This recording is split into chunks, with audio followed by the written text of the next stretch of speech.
아침 햇살이 마당 장독대를 건너 부엌 바닥까지 기어들었습니다. 주전자를 올려두고 찻잔을 데우는 사이 나는 마당으로 나가 파란 대야에 물을 비웠습니다.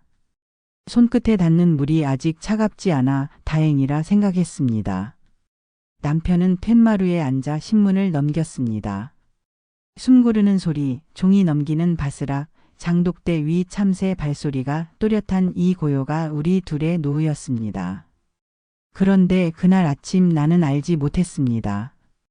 대문 밖에서 들려올 그 한마디가 우리 평온한 노후를 이렇게 흔들어 놓을 줄은요. 집은 오래됐습니다. 석가래엔 손때가 묻고 방문은 조금만 세게 닫아도 삐걱 소리가 납니다.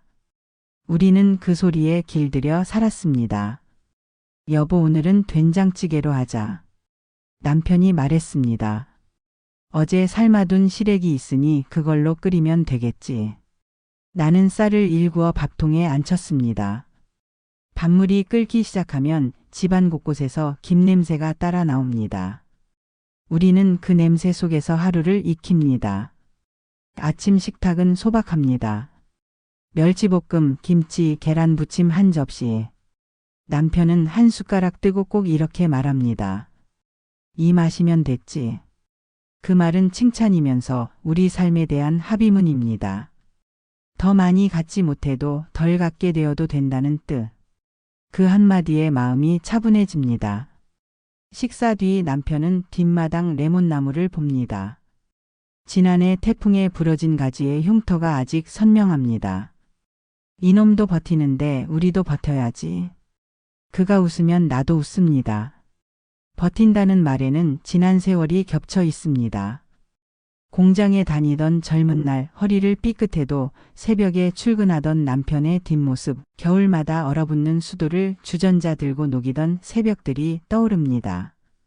우리는 그때마다 집을 조금씩 손받고 서로의 마음도 덧대어 붙이며 살았습니다.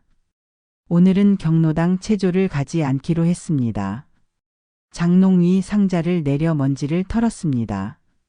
상자 속에는 아이들 성적표와 사진, 낡은 영수증과 보증서들이 뒤섞여 있습니다. 대출 상환 완료 도장이 찍힌 종이를 볼 때마다 가슴이 맑아졌던 날들이 떠오릅니다. 이 집은 그 도장 위에 세워졌습니다. 우리가 갚아온 달마다 한 장씩 벽돌이 쌓였다고 믿습니다. 정오 무렵 우편 배달부가 벨을 눌렀습니다. 고지서 몇 장과 등기 한 통. 주택 보유세 인상이라는 굵은 글씨가 보였습니다. 나는 한숨을 쉬고 안내문을 서랍에 넣었습니다. 남편은 고개를 끄덕였을 뿐 더 묻지 않았습니다. 우리는 숫자보다 서로의 표정을 먼저 살핍니다. 숫자가 마음까지 차갑게 만들지 않도록 살핍니다. 오후가 길어지자 마당 그림자가 늘었습니다. 나는 바닥을 걸레로 흘었습니다. 문지르는 자리마다 가늘게 반짝이는 빛이 남았습니다. 집은 돌보고 닦을 때 비로소 우리 것이 됩니다. 소유가 아니라 돌봄으로 확인되는 것, 우리 집은 그런 종류입니다. 여보, 찬물 끓는다. 남편의 말에 부엌으로 들어가 불을 줄였습니다. 김이 오르는 주전자에 손잡이를 행주로 감싸 들었습니다. 찻잔에 물을 붓자 향이 천천히 퍼졌습니다. 나는 마음속으로 중얼거렸습니다. 오늘도 큰일 없이 지나가면 되지. 평온은 아무 일도 일어나지 않는 날들의 합입니다. 그 합이 우리 노후의 모양이라고 나는 믿고 있었습니다. 그때였습니다. 대문 밖에서 자동차 문 닫는 소리가 들렸습니다. 엔진이 꺼지고 발을 구르는 기척, 초인종을 누르기 전에 짧은 숨 고르기까지 들렸습니다. 그 소리 하나하나가 평온한 오후의 공기를 미세하게 흔들어 놓았습니다. 나는 찻잔을 내려놓고 대문 쪽으로 걸어갔습니다. 마음 한구석에서 오늘의 평온이 끝날 수도 있겠다는 예감이 살짝 스쳤습니다. 대문을 열자 큰아들 민수와 며느리 수진이 서 있었습니다. 반가움보다 먼저 묘한 긴장이 가슴에 스며들었습니다. 그리고 잠시 뒤 그들이 꺼낸 한마디가 앞으로 우리 가족의 저녁 식탁에 길고 무거운 그림자를 들이우게 될 줄은 그때는 몰랐습니다. 대문을 열자 큰아들 민수와 며느리 수진이 서 있었습니다. 예상치 못한 얼굴에 순간 반가움이 앞섰습니다. 너 웬일이냐? 평일 낮에. 내가 웃으며 말하자 민수는 애써 미소를 지었지만 눈동자가 어딘가 피곤해 보였습니다. 수진은 고개를 살짝 숙이며 인사를 했습니다. 어머니 안녕하세요. 아버님도 안녕하시죠? 목소리는 정중했지만 입꼬리가 오래 머물지 못했습니다. 들어와라, 날도 더운데. 나는 슬리퍼를 건네주고 남편은 툇마루에서 일어나 안으로 들어오라 손짓했습니다. 세 사람이 거실에 마주 앉았지만 평소 같으면 가볍게 오가는 안부 인사가 오늘은 짧게 끝났습니다. 아버지, 요즘 건강은 괜찮으세요? 민수가 먼저 말을 꺼냈습니다. 남편은 그럭저럭 뭐 하며 신문을 옆에 내려놓았습니다. 그의 표정은 무덤덤했지만 눈매는 아들의 얼굴을 세밀히 후렸습니다. 수지는 손에 쥔 가방끈을 여러 번 쥐었다 놓았다 하더니 부엌 쪽을 흘끗 바라봤습니다. 나는 주전자에 물을 올렸습니다. 물 끓는 소리가 대화를 대신하듯 거실로 스며들었습니다. 민수는 한숨을 길게 쉬더니 목소리를 낮췄습니다. 사실 드릴 말씀이 있어서 왔습니다. 순간 마음이 긴장으로 조여왔습니다. 지난번엔 아이 문제로 왔었죠. 그때도 표정이 이렇게 굳어 있었는데 이번에는 뭔가 더 무거운 기운이 느껴졌습니다. 수진이 민수 쪽을 한번 보고 시선을 바닥으로 떨궜습니다. 어머니, 아버지. 민수가 말을 고르며 주저했습니다. 요즘 집세가 많이 올라서요. 저희가 사는 전셋집 계약이 곧 끝나는데 그는 잠시 말을 끊고 내 표정을 살폈습니다. 나는 그저 고개를 끄덕이며 계속 들어보라는 눈짓을 했습니다. 그래서 혹시 민수의 손이 무릎 위에서 움찔했습니다. 혹시 이 집 명의를 저희 앞으로 잠깐 옮겨주실 수 있을까 해서요. 순간 귀가 먹먹해졌습니다.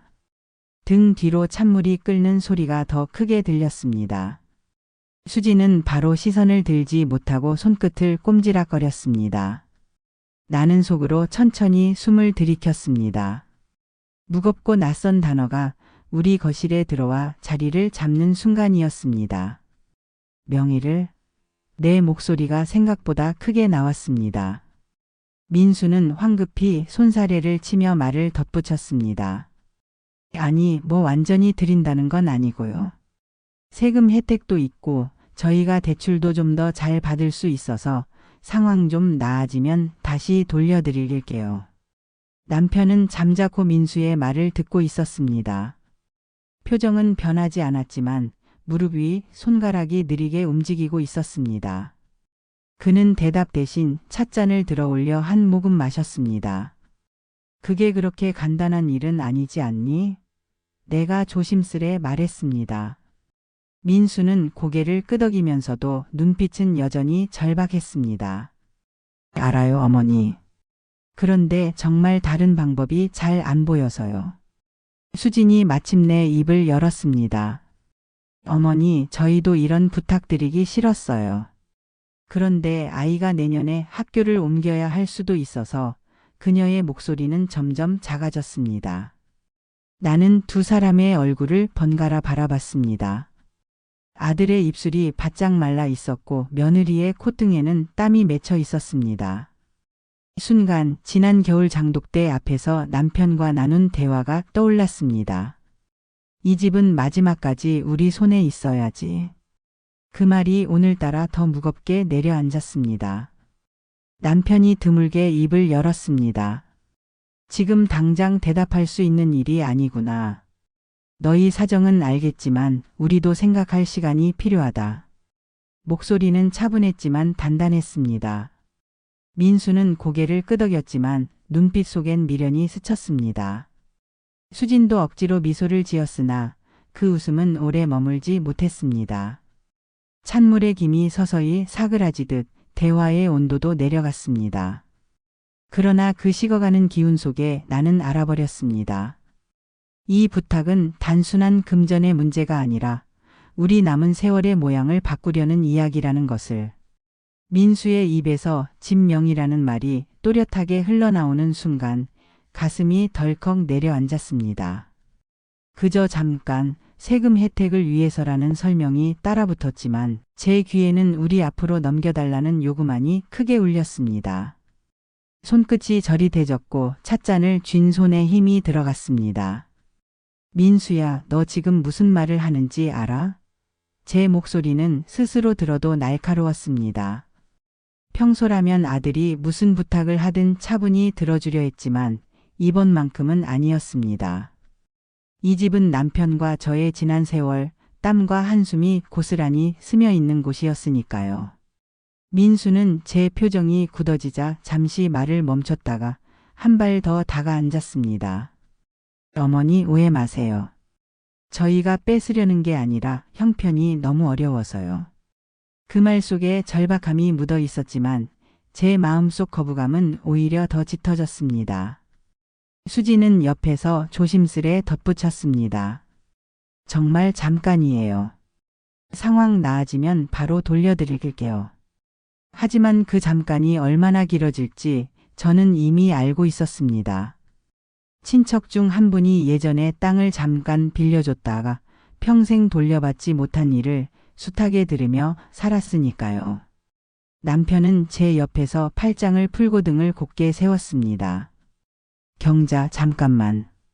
얘들 말 좀 들어보자. 그의 목소리는 차분했지만 그 속에 조심스러운 기류가 섞여 있었습니다. 남편은 원래 먼저 화를 내기보다 상황을 끝까지 들어보는 사람이었습니다. 저는 남편을 돌아보며 눈을 크게 떴습니다. 당신은 지금 이 말이 된다고 생각해요. 목소리가 떨렸습니다. 서운함이 먼저였고 그 뒤로 분노가 차올랐습니다. 민수와 수지는 부부끼리 짧게 눈을 마주쳤습니다. 그 눈빛 속엔 계획이 틀어지면 어쩌지 하는 불안과 끝까지 설득해야 한다는 의지가 동시에 번쩍였습니다. 제 마음속에서는 오래전 기억이 불쑥 올라왔습니다. 결혼 초 살집 한 칸 구하기 어려웠을 때 시골에서 올라와 새벽부터 공장에 나가 돈을 모으던 날들. 비 오는 날 젖은 신발을 말리며 언젠가는 내 집을 가지자 다짐했던 그 시간들. 그 세월이 한순간에 가벼운 말로 넘겨질 수 없다는 생각에 목이 꽉 막혔습니다. 민수야, 너희 사정이 어려운 건 알겠지만 이 집은 그냥 벽과 지붕이 아니야. 너희 아버지랑 내가 평생 벌어서 조금씩 모아 산 거야. 제 목소리는 단호했습니다. 민수는 고개를 숙였습니다. 하지만 그 입술이 미세하게 달싹거리는 걸 보니 아직 포기한 건 아니었습니다. 수지는 여전히 제 눈을 제대로 마주치지 못하고 손끝으로 가방끈을 감았다 풀었다 했습니다. 남편이 다시 나섰습니다. 여보, 화부터 내지 말고 우리도 나이 들었으니 혹시 세금이나 다른 문제에서 이득이 되는 게 있는지 들어보고. 하지만 저는 고개를 세게 저었습니다. 아니 여보. 이건 그런 문제가 아니에요. 돈의 문제가 아니라 마음의 문제라고요. 내가 이 집을 넘겨주는 순간 우리 남은 노후는 누가 지켜줍니까? 거실 안 공기는 갑자기 더워진 것 같았습니다. 선풍기 바람이 불어와도 땀이 식지 않았습니다.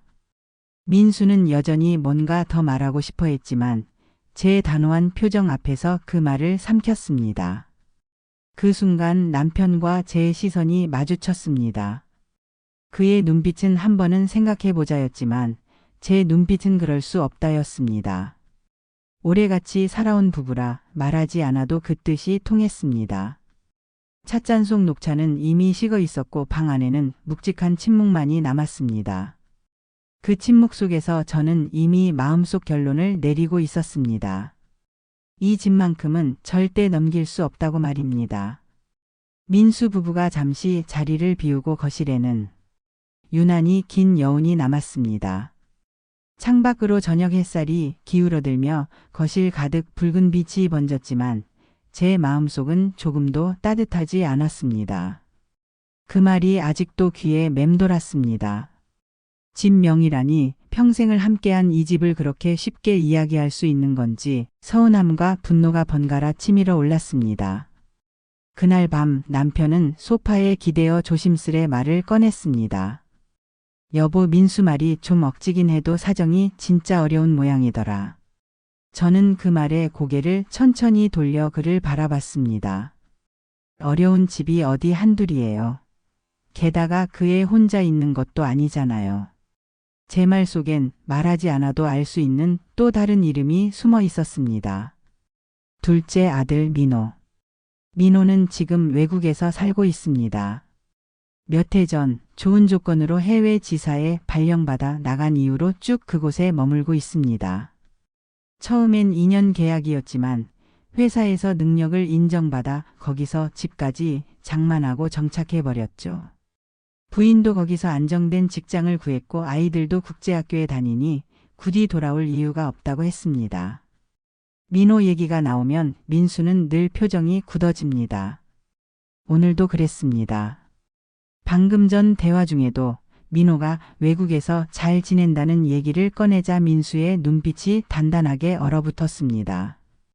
그 속엔 부러움인지 서운함인지 모를 감정이 스쳐 지나갔습니다. 둘째는 돈도 잘 벌고 자기 집도 있다면서 왜 한 번도 안 도와줘요? 예전 명절 자리에서 민수가 툭 던졌던 말이 떠올랐습니다. 그 말에 민호는 잠시 웃더니 형, 각자 사정이 있는 거죠 하고 넘어갔죠. 하지만 저는 그 웃음 뒤에 있는 거리감을 느꼈습니다. 저 역시 민호가 넉넉한 형편임을 알고 있었습니다. 명절마다 보내오는 선물 상자 때마다 챙겨주는 외국 브랜드 옷과 고급차. 그것들을 받을 때마다 고맙기도 했지만 한편으론 이걸로 마음의 빚은 갚았다고 생각하겠지 하는 씁쓸함이 들기도 했습니다. 오늘 민수의 요구를 들으며 제 마음. 한켠에선 민호라면 이런 부탁은 하지 않았을 텐데 하는 생각이 스쳤습니다. 하지만 그 생각이 곧 죄책감으로 변했습니다. 두 아들을 비교하는 건 부모로서 해서는 안 될 일이라는 걸 알면서도 마음이 자꾸 기울어지는 건 어쩔 수 없었습니다. 남편은 제 마음을 읽었는지 조심스럽게 말을 이어갔습니다. 민호한테 한번 물어볼까? 혹시 도와줄 수 있는지. 저는 고개를 저었습니다. 아니에요. 민수도 그걸 원하진 않을 거예요. 형제끼리 이런 문제로 얼굴 붉히는 거 나는 보고 싶지 않아요. 하지만 속으로는 복잡한 계산이 오갔습니다.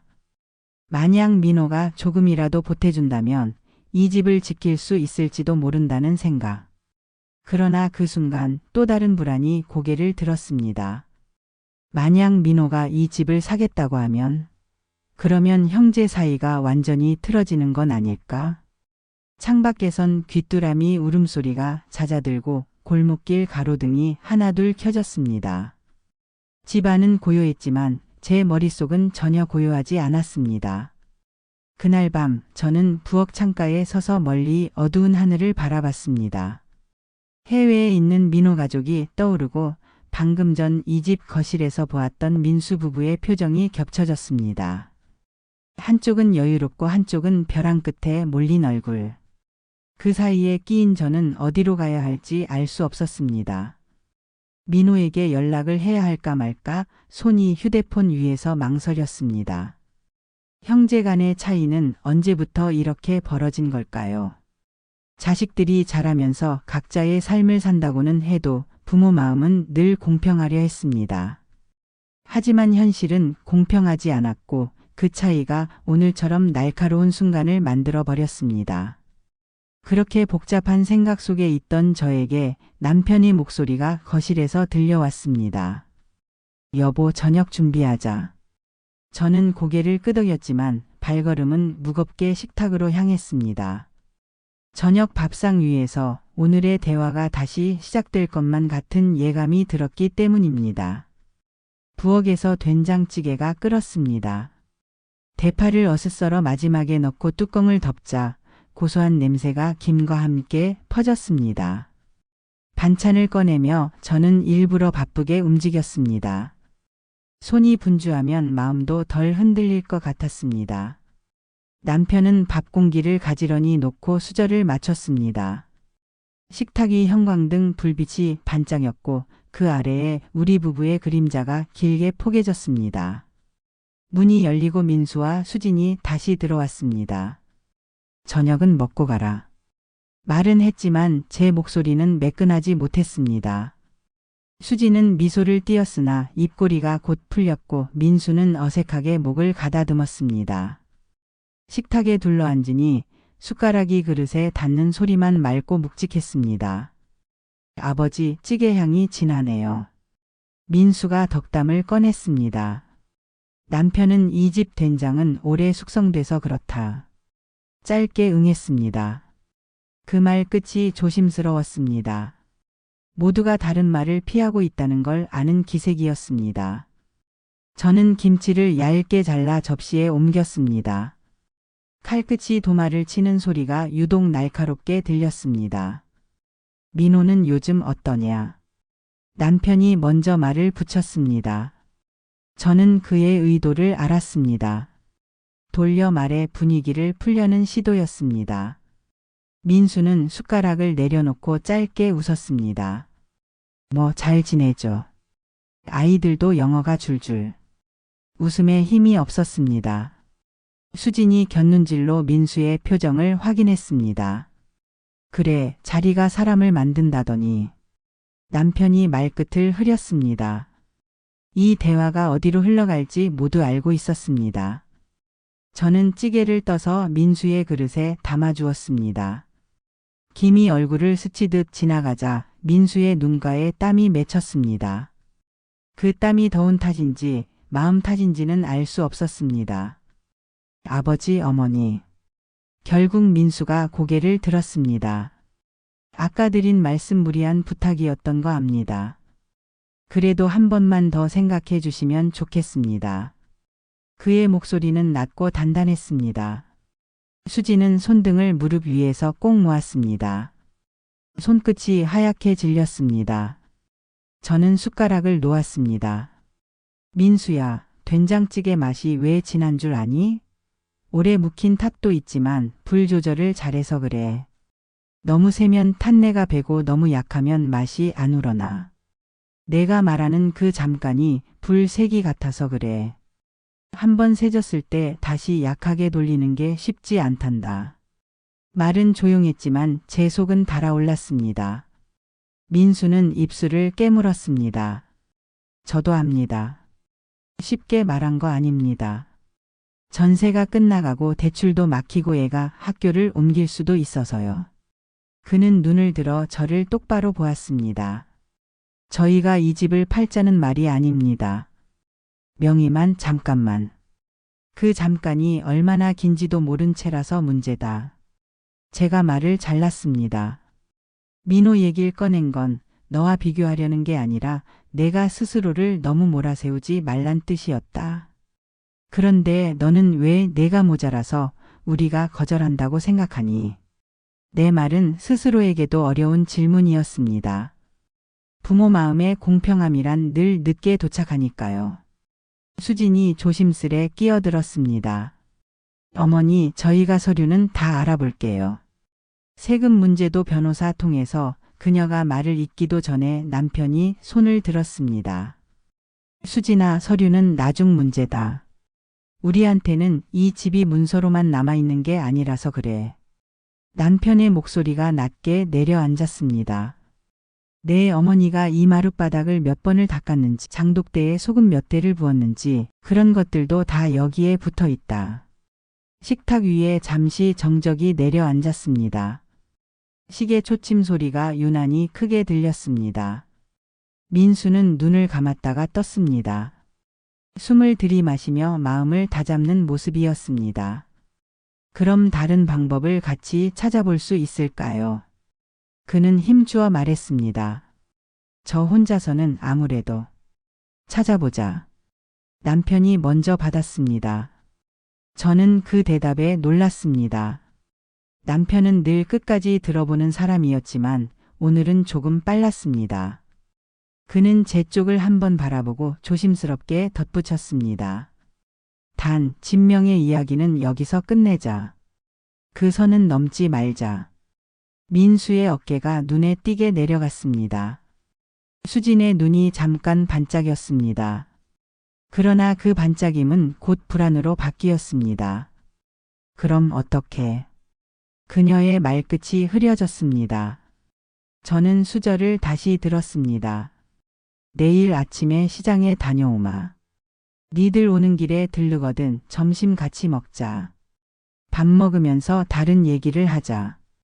대출 말고 아이 학교 말고 너희가 한 달에 쓸 수 있는 돈이 얼마인지, 어디를 줄일 수 있는지. 우리도 늙었지만 숫자 적는 일은 아직 한다.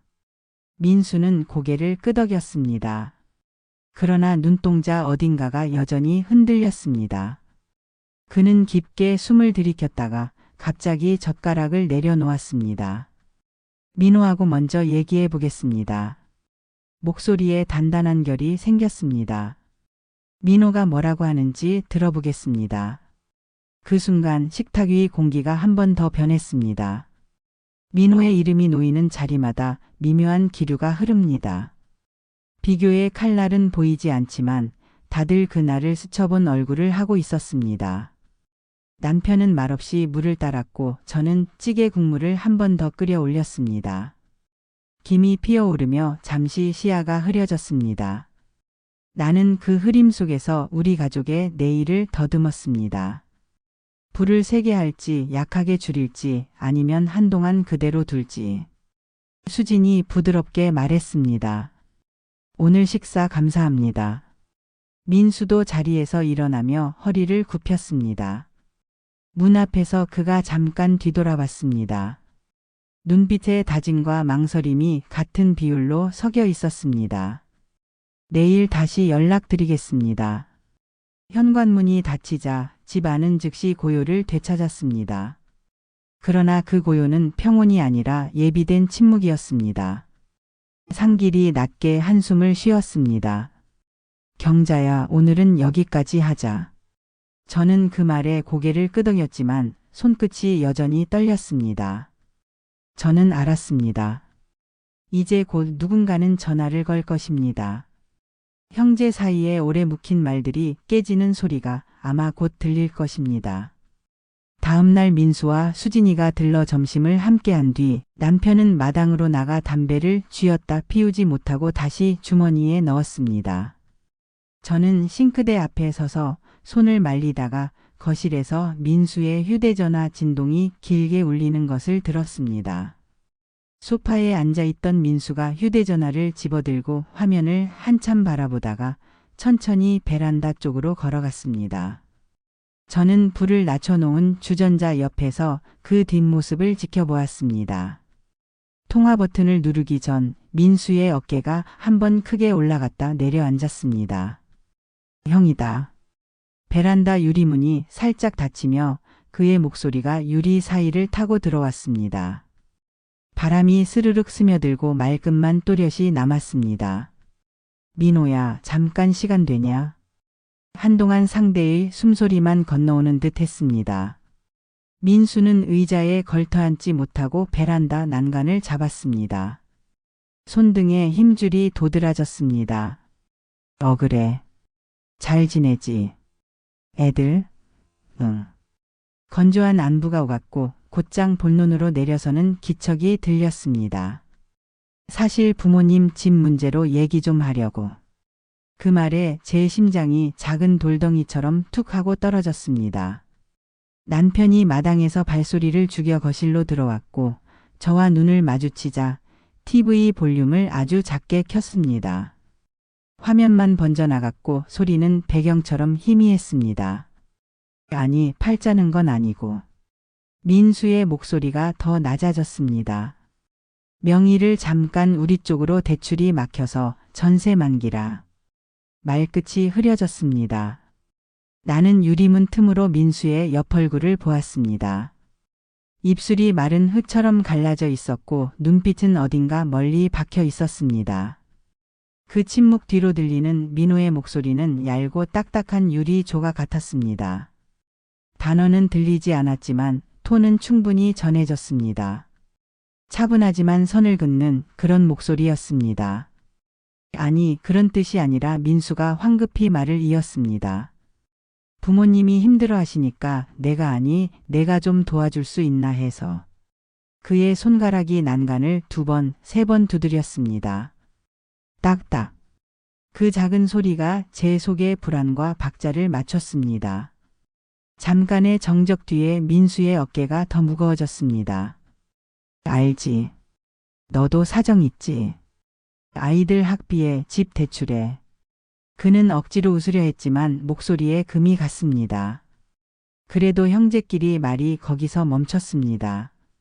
장판을 타고 들어오는 그의 한숨이 저까지 흔들었습니다. 수진이 부엌 문턱에 서서 저를 보았습니다. 저는 고개만 아주 작게 저었습니다. 지금은 건드리지 말자는 뜻이었습니다. 수진은 입술을 깨물고 물컵을 들고 거실로 나가 앉았습니다. 남편은 TV 화면만 바라보며 리모컨을 손끝으로 굴렸습니다. 누구도 말을 보태지 못했습니다. 베란다 너머에서 민수의 목소리가 다시 떨림을 머금었습니다. 그래, 이해한다. 그럼 이 문제는 내가 알아서 해볼게. 그는 마지막으로 알았다를 2번 반복하고 전화를 끊었습니다. 유리문이 열리자 더운 공기가 와락 안으로 밀려들었습니다. 민수의 얼굴은 통화 전보다 훨씬 납작해져 보였습니다. 눈가에 붉은 기운이 돌았고 뺨 근육이 2번 떨렸습니다. 수진이 물컵을 건넸습니다. 그는 물을 한 모금 마신 뒤 컵을 2 손으로 감싸 쥐었습니다.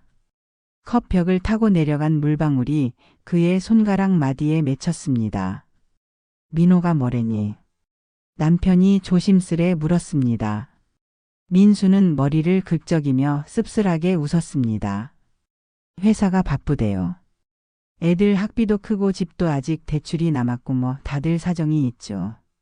말은 담담했지만 담담함이 아니라 체념이었습니다. 저는 의자를 끌어 민수 곁에 앉았습니다. 형제끼리 손 내미는 게 그렇게 어려운 일이 되었구나. 제 말은 책망이 아닌 탄식이었습니다. 민수는 시선을 피했고 수지는 가만히 제 표정을 살폈습니다. 집안 공기가 눅눅해져 천장에 달린 형광등 커버에 작은 물기라도 맺힐 것 같았습니다. 내가 민호를 잘못 키운 건가? 남편이 낮게 중얼거렸습니다. 그 말에 제가 곧장 고개를 저었습니다. 아니에요. 누구 잘못으로만 돌릴 수 없는 일이에요. 멀리 살면 마음도 멀어진다 하잖아요. 각자 삶이 쌓이면 안부조차 짧아지는 법이지요. 입 밖으로 내뱉는 말이 제 가슴을 먼저 긁었습니다. 공평하려 했던 마음이 언제부터 무게를 달기 시작했는지 저도 모릅니다. 민수는 물컵을 탁자에 내려놓고 2 손으로 얼굴을 감쌌습니다. 손바닥 사이로 새어나온 목소리는 어둡고 거칠었습니다. 엄마, 아버지 미안해요. 이렇게까지 하고 싶지 않았어요. 수진이 그의 어깨를 살며시 눌렀습니다. 위로의 손길인지 자신을 다잡으라는 신호인지 알 수 없었습니다. 저는 장롱 위에서 오래된 공책을 꺼내왔습니다. 가계부였습니다. 낡은 표지 사이로 몇 해 전 전기요금 영수증이 끼어 있었습니다.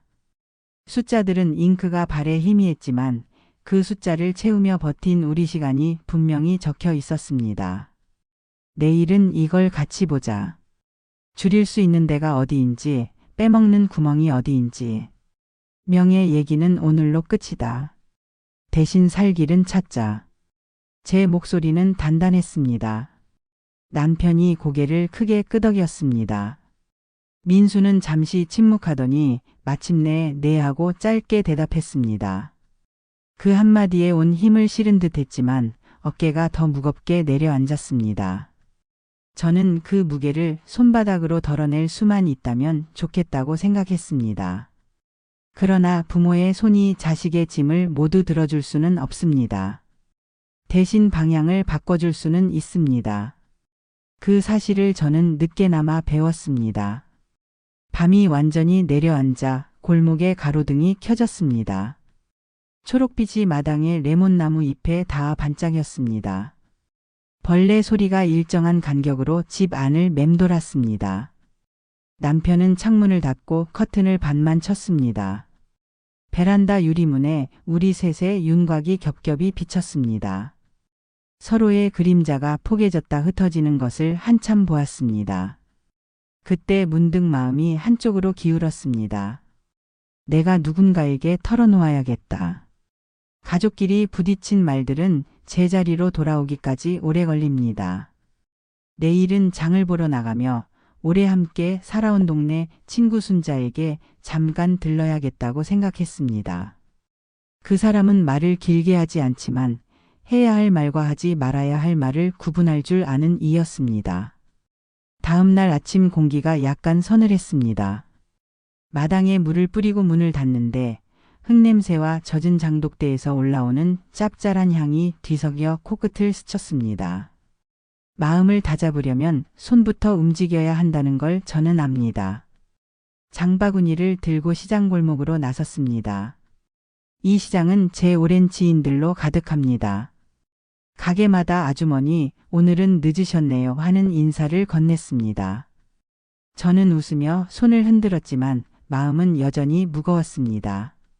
잡채용 당면과 파, 두부를 사고 나서 저는 골목 끝 다방 간판을 올려다봤습니다. 순자다방. 오래된 네온 사인이 낯빛에서도 미세하게 반짝였습니다.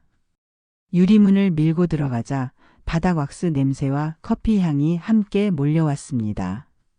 구석 자리에는 동네 친구 순자가 컵받침을 정리하고 있었습니다. 어머, 경자 왔어? 오늘은 혼자네. 그의 눈빛이 제 얼굴을 훑고 금세 조심스레 가라앉았습니다. 오래 본 친구는 말하지 않아도 합니다. 순자야, 커피 한 잔만. 목소리가 조금 잠겼습니다. 그는 아무 말 없이 진하게 내려온 블랙을 제 앞에 밀어놓고 맞은편에 앉았습니다.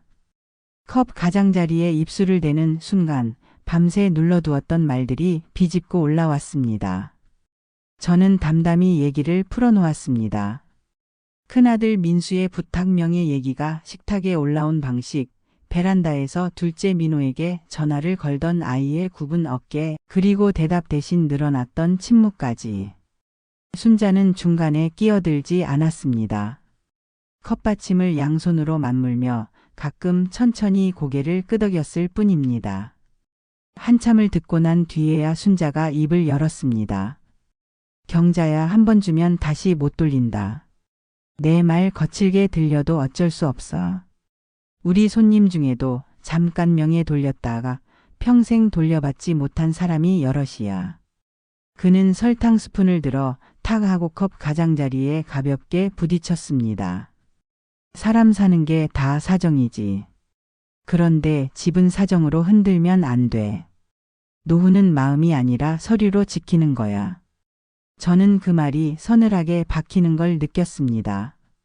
근데 애들이 벼랑 끝이라네. 전세 만기, 대출 막힘. 말이 끝까지 뻗지 못했습니다. 순자는 제 손등을 잠깐 눌렀습니다. 도와주고 싶으면 도와, 대신 넘기지는 마. 돈을 보태더라도 대여로 하고 종이에 차용증을 쓰고 날짜와 금액 갚는 방식까지 적어. 내 집을 담보로 뭐라도 한다면 그건 선 넘는 거야. 그는 포스기 아래 서랍을 열더니 공책 한 권을 꺼냈습니다. 구겨진 모서리에 빼곡한 글씨가 적혀 있었습니다. 작년에 우리 사촌 언니가 사위 일한다고 집을 담보로 대출 보증 섰거든. 처음엔 2달만이었어. 근데 2달이 6달 되고 결국 언니는 월세로 밀려났지. 누가 나쁘다, 잘못했다를 떠나 한번 선서는 자꾸 밀려. 버스 정류장에서 한 걸음만 더 뒤로 가자고 하면 끝내 도로 밖으로 나가게 되는 것처럼. 저는 커피를 한 모금 더 마셨습니다. 쓴맛이 혀에 오래 남았습니다. 민수 기분 상하지 않게 어떻게 말해야 할까? 나도 자식 마음 상하게 하고 싶지 않다. 제 목소리가 낮아졌습니다. 순자는 잠시 생각하더니 손가락으로 공책의 빈칸을 톡톡 두드렸습니다. 첫째, 진명의 이전 불가를 가장 먼저 짧고 또렷하게 말해. 둘째, 그 대신 같이 현금 흐름표를 만들자고 해. 한 달 수입, 고정지출, 변동지출. 어디를 당장 줄일 수 있는지 숫자로 보자고. 셋째, 도와줄 수 있는 금액이 있다면 대여계약으로 이자 없이 기한 명시해서. 넷째, 아이 학교 문제로 흔들리면 우리 동네 전학통학 대안도 같이 알아봐. 너희 편이라는 걸 보여주면 거절도 상처가 덜해. 너무 딱딱해 보이지 않을까? 제가 걱정을 꺼내자 순자는 부드럽게 웃었습니다. 딱딱해야 튼튼해. 감정으로 쌓으면 비 오면 무너져. 경자야, 내가 밤마다 닦는 그 마룻바닥 물 먹으면 드러눕지? 대신 잘 말리면 다시 버텨. 말리는 게 바로 절차야. 나는 그 말에 조용히 숨을 들이켰습니다.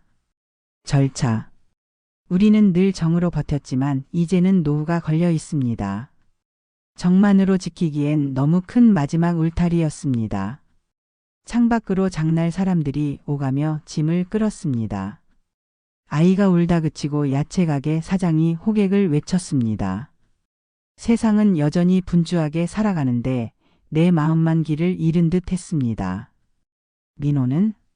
순자가 조심스레 물었습니다. 저는 고개를 저었습니다. 각자 사정이 있대. 돕기 어렵다고. 친구는 더 캐묻지 않았습니다. 그 대신 아주 짧게 덧붙였습니다. 형제 사이에 돈이 끼면 오래간다. 그러니 오늘 안에 부부가 먼저 합을 봐. 남편 마음부터 단단히 묶어. 밖에서 흔들어도 집 안은 흔들리지 않게. 다방을 나와 시장 바람을 맞는데 햇살이 조금 달라 보였습니다. 같은 빛인데 칼날처럼 예리했습니다. 장바구니가 생각보다 무거웠습니다. 집으로 돌아오는 골목에서 문득 수국 잎사귀에 맺힌 물방울이 번득였습니다. 축축한 흙내음이 발 뒤꿈치를 잡아 끌었습니다. 저는 발을 한 번 더 단단히 디뎠습니다. 한 걸음마다 결심이 조금씩 굳었습니다. 대문을 열자 남편이 마당에서 호미를 들고 있었습니다. 고개를 들던 그의 눈에 제 표정이 비쳤는지 말없이 호미를 내려놓았습니다. 저는 신발을 벗으며 그를 잠깐 올려다봤습니다. 여보, 오늘 저녁엔 우리 둘이 먼저 얘기 좀 합시다. 제 목소리는 낮았지만 분명했습니다. 부엌에서 물이 끓어오르는 소리가 멀리서 들려왔습니다. 불을 세게 할지 약하게 줄일지 이제는 우리가 함께 정해야 할 때였습니다. 남편은 호미를 내려놓고 마루 끝에 앉았습니다. 그 옆에 나도 걸터 앉았습니다. 햇빛이 기울어 처마 그늘이 우리 무릎까지 내려왔습니다. 바람이 지나가고 장독대 뚜껑이 아주 미세하게 부딪히는 소리가 들렸습니다. 이런 한낮의 잔소리가 우리 삶을 오래 지켜왔다는 생각이 스쳤습니다. 순자 다방에 다녀왔어요. 내가 먼저 운을 뗐습니다. 그 사람 말이 맞아요. 한 번 선 넘으면 뒤로 물리기 어려워요. 명예 이야기는 여기서 끝내야 해요. 대신 도울 수 있으면 도와야지요. 넘기지 않고 돕기. 이 선을 우리 둘이 먼저 합의해야 해요. 남편은 두 손을 깍지 낀 채 한참 말이 없었습니다. 손마디가 마른 나무처럼 울퉁불퉁했습니다. 여보, 그가 천천히 입을 뗐습니다. 나도 집을 넘길 마음은 없다. 다만 민수 사정이 궁한 게 눈에 보이지 않냐. 오늘 베란다에서 통화하는데 어깨가 무너져 내리더라. 아버지 마음이란 게 그 어깨를 조금이라도 들어주고 싶어지는 거다. 저는 그의 옆모습을 보았습니다. 햇빛이 이마에 흰 머리를 반쯤 비추고 있었습니다. 나도 들어주고 싶어요. 그래서 방법을 생각했어요. 한 달 수입과 지출을 함께 적읍시다. 그리고 우리가 감당 가능한 만큼은 빌려줍시다. 날짜와 액수 갚는 방식까지 적고 아이 학교 문제도 동네 대안을 찾아보자고 할게요. 남편이 고개를 끄덕였지만 눈동자는 쉽게 편안해지지 않았습니다. 당신 말이 옳다. 그런데 혹시라도 그 애가 그래도 명예 얘기를 계속하면 어떡하나. 그는 목젖을 한번 크게 움직였습니다. 요즘 세상 돌아가는 걸 보면 서류 한 장이 사람을 삼키는 일이 허다하더라. 당신도 알잖냐. 나도 그게 두렵다. 그래서 오늘 말해요. 두려움을 밖으로 꺼내면 두려움이 우리를 덜 집어삼켜요. 나는 손을 내밀어 그의 손등을 덮었습니다. 피부가 거칠었고 아주 미세한 떨림이 전해졌습니다. 여보, 우리 둘이 같은 편이어야 버팁니다. 문 밖에서 뭐라고 해도 안에서는 같은 말로 버텨야 해요. 그는 길게 숨을 내쉬었습니다. 맞다. 같은 편이어야지. 그러고는 마루 아래로 시선을 떨구었습니다. 사실 나도 밤마다 생각이 많았다. 내가 젊을 적 허리 다쳤을 때 자네가 주전자 들고 물 끓여다 주던 그 겨울이 자꾸 떠오른다. 그때도 우리는 남의 도움보다 우리끼리 버텼지. 집은 그때부터 우리 편이었지. 그 말을 들으니 가슴이 따뜻해졌다가 곧 서늘해졌습니다. 집이 우리 편이었기에 지금도 우리가 집 편이 되어야 한다는 생각이 더 선명해졌습니다. 그러니까 지켜야 해요. 이 집은 주소가 아니라 우리가 버틴 시간이에요.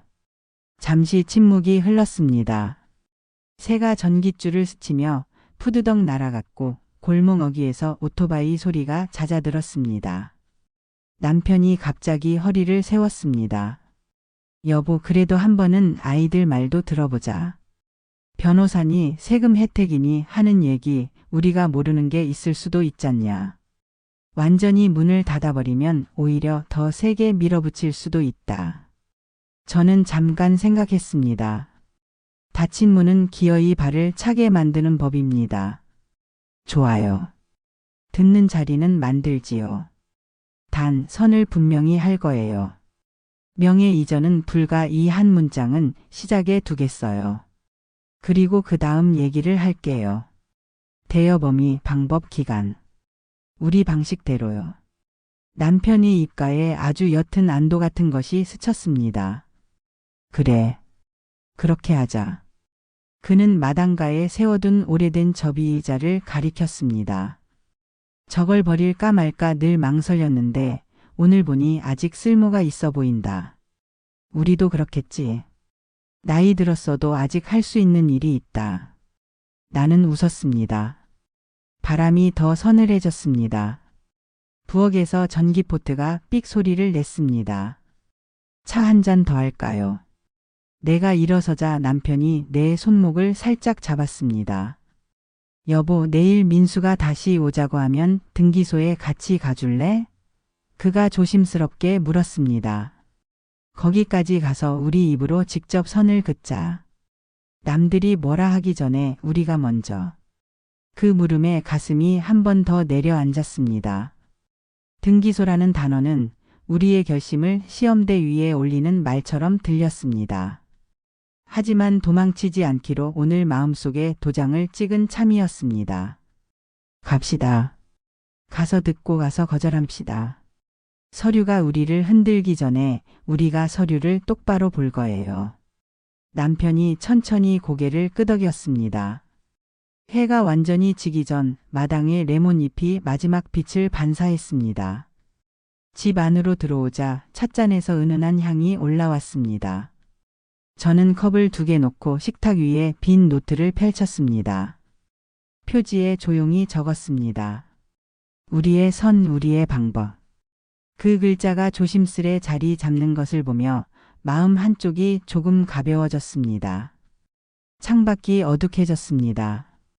전화기가 식탁 가장자리에서 미세하게 진동했습니다. 화면에 뜬 메시지는 짧았습니다. 엄마, 내일 오전에 잠깐 시간 괜찮으세요? 등기소 들렀다가. 저는 남편을 바라보았습니다. 그는 말없이 고개를 끄덕였습니다. 우리는 고요 속에서 같은 쪽으로 고개를 끄덕였습니다.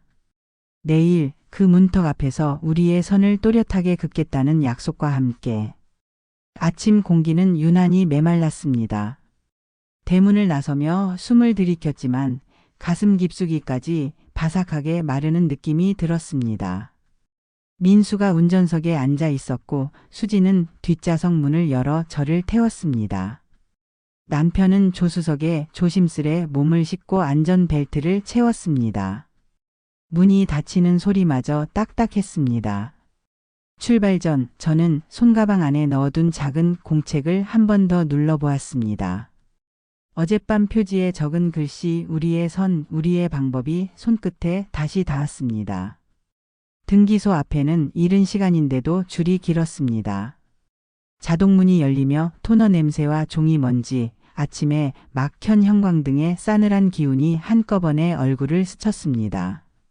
번호표 기계가 딩 하고 종소리를 냈고 대기석 의자들은 모두 반쯤 달아 있었습니다. 민수는 안내창구에서 서류철을 받아들고 우리 쪽으로 왔습니다. 표정은 차분하려 애썼지만 입술산이 내려앉아 있었습니다. 어머니, 아버지, 여기 확인만 하시면 됩니다. 오늘은 절차 설명만 듣고 도장 찍는 건 다음에 해도 되고요. 민수는 일부러 덧붙였습니다. 수지는 작은 미소를 띠고 고개를 숙였습니다. 남편이 제 눈치를 보며 낮게 말했습니다. 일단 듣기만 하자. 직원 안내를 따라 상담석에 앉았습니다. 탁자 위 플라스틱 칸막이에 마른 물기가 얼룩처럼 남아 있었습니다. 직원은 기계적으로 조항을 읽었습니다. 증여등기 시 취득세와 농특세가 발생하고요. 사전증여는 향후 상속 공제와 합산 규정이 숫자와 조항이 빠르게 흘러갔습니다. 가끔 직원의 볼펜 끝이 종이를 톡톡 두드렸고 그 박자에 맞춰 제 심장도 어지럽게 뛰었습니다. 저는 종이에 적힌 소유권 이전이라는 굵은 제목만을 오래 보았습니다.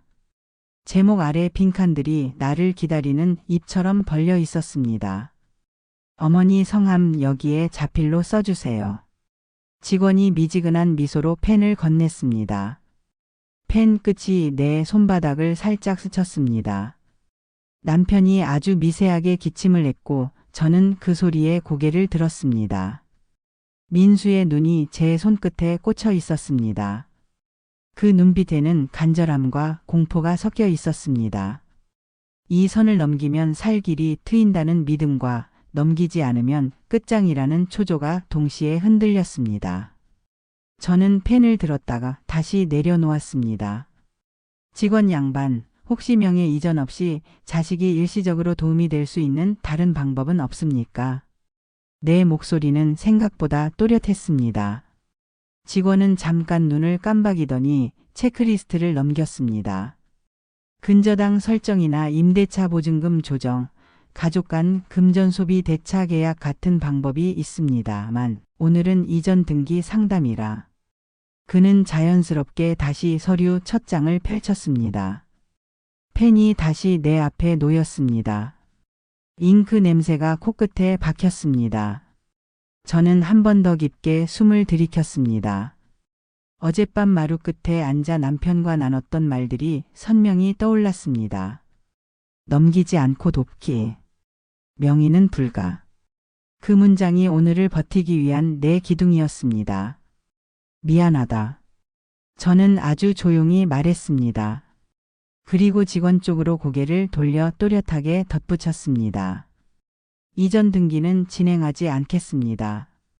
그 말이 칸막이를 넘고 대기실의 소음 속으로 떨어져 사라지는 데까지 긴 시간이 걸리는 것처럼 느껴졌습니다. 민수가 자리에서 반쯤 일어났습니다. 어머니, 지금은 사인만 해두자니까요. 세금은 제가 알아서 하고 그의 목소리가 급히 올라갔습니다. 수진이 옆에서 그의 소매를 잡았습니다. 여보, 천천히. 그러나 민수는 내 말을 덮으려 했습니다.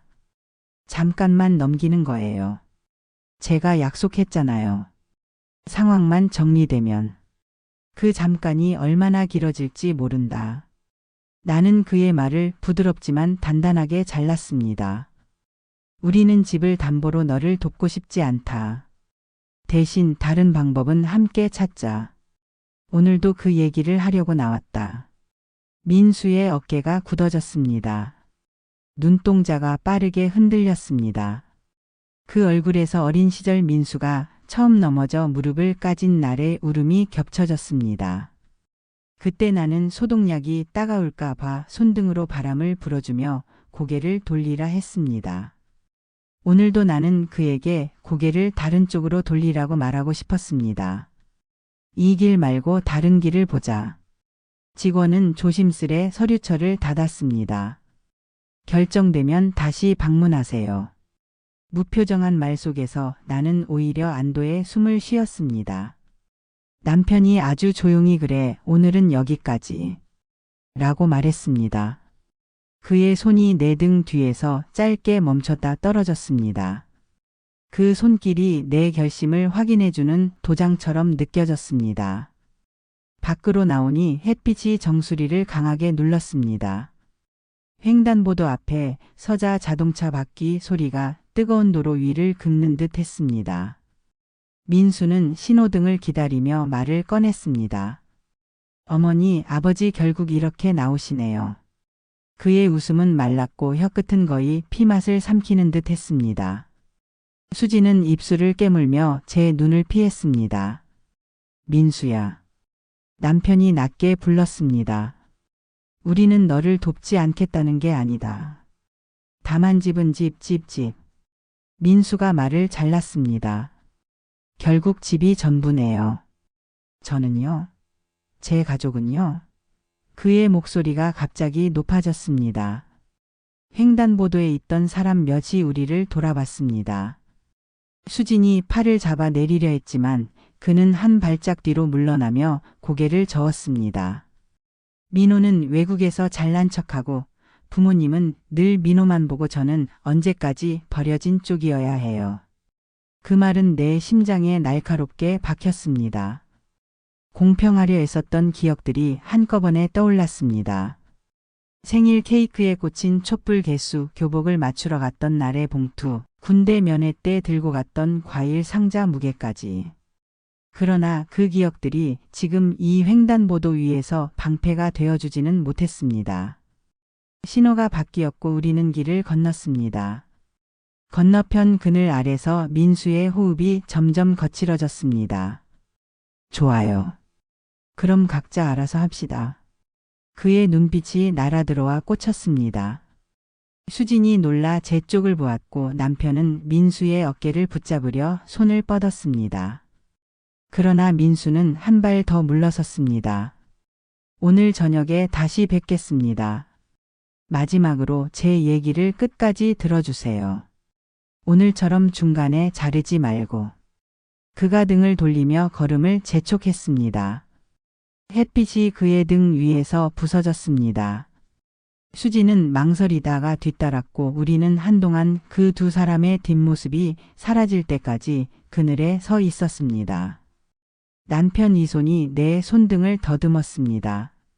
손등 위로 미세한 떨림이 올라왔습니다. 나는 깊게 숨을 들이쉬었습니다. 뜨거운 공기가 기관지를 지나 가슴팍에 박혔습니다. 집으로 돌아오는 길, 내 마음속에서 무언가가 끓기 시작했습니다. 억눌렀던 말들, 씹어삼킨 질문들, 끝내 삼키지 못한 서운함이 한꺼번에 거품처럼 올라왔습니다. 부엌 문턱을 넘으며 나는 안다짐을 했습니다. 오늘 저녁 더는 비켜가지 않겠다. 그리고 직감했습니다. 저녁 식탁 위로 우리가 그동안 피하던 말들이 마침내 쏟아져 나오리라는 것을. 저녁 공기가 무겁게 내려앉았습니다. 부엌 창문을 반쯤 열어놓았는데도 바깥에서 들어오는 바람은 시원함보다는 축축한 눅눅함을 데리고 왔습니다. 식탁 위에는 김이 아직 모락모락 나는 된장찌개와 가지볶음, 그리고 김치 한 접시가 놓여 있었지만 그 고소한 냄새마저도 마음속 긴장을 풀어주지 못했습니다. 남편은 수저를 들고 한참 동안 뜸을 들이다가 조심스럽게 말을 꺼냈습니다. 민수야, 오늘 일은 좀 진정하고 다시 생각해보자. 그 말이 끝나기가 무섭게 민수는 수저를 탁 내려놓았습니다. 금속이 식탁에 부딪히며 울리는 소리가 유난히 크게 들렸습니다. 그의 눈은 벌겋게 달아올라 있었고 어깨가 크게 들썩였습니다. 다시 생각하자고요. 아버지, 저한텐 시간이 없습니다. 지금 이 순간에도 이자 불어나고 애들 학원비 밀리고 있어요. 왜 그렇게 제 사정을 외면하십니까? 저는 그제야 수저를 내려놓고 그를 똑바로 바라봤습니다. 민수야, 사정을 모르는 게 아니야. 하지만 민수가 제 말을 가로막았습니다. 언제까지 제가 동생 뒷전이어야 해요. 부모님은 동생은 믿으시잖아요. 그런데 저는요. 저는 항상 뒤로 밀리잖아요.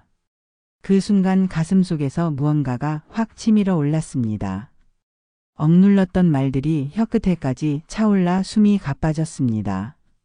그렇게 말하지 마라. 내가 힘든 건 알지만 우리도 우리 사정이 있다.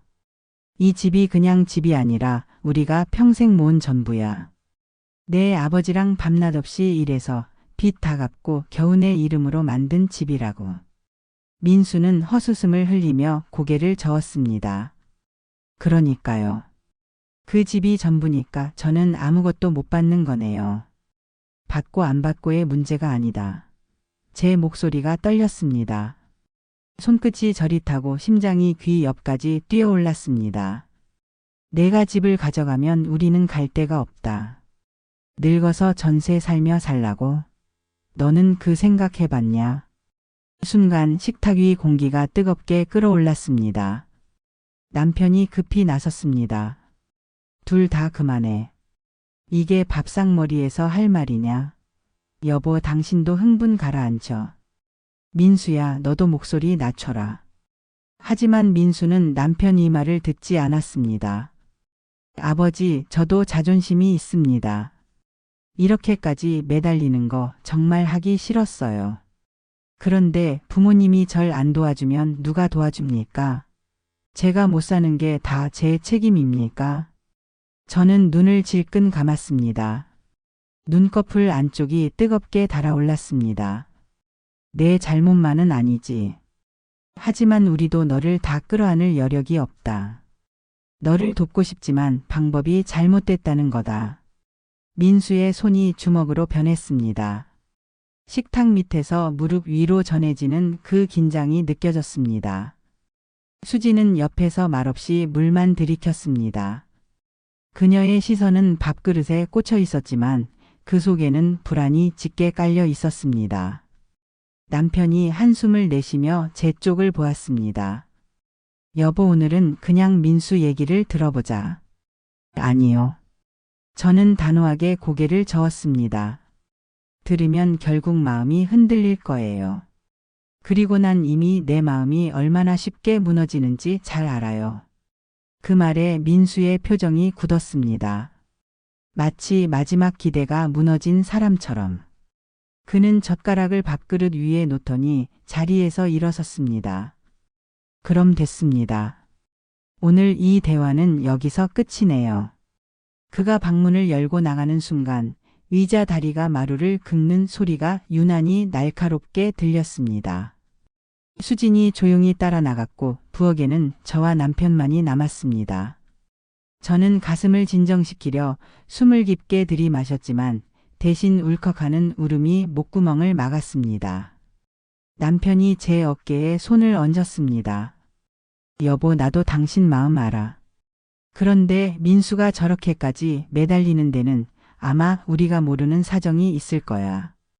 그 말이 내 귀에 깊게 박혔습니다.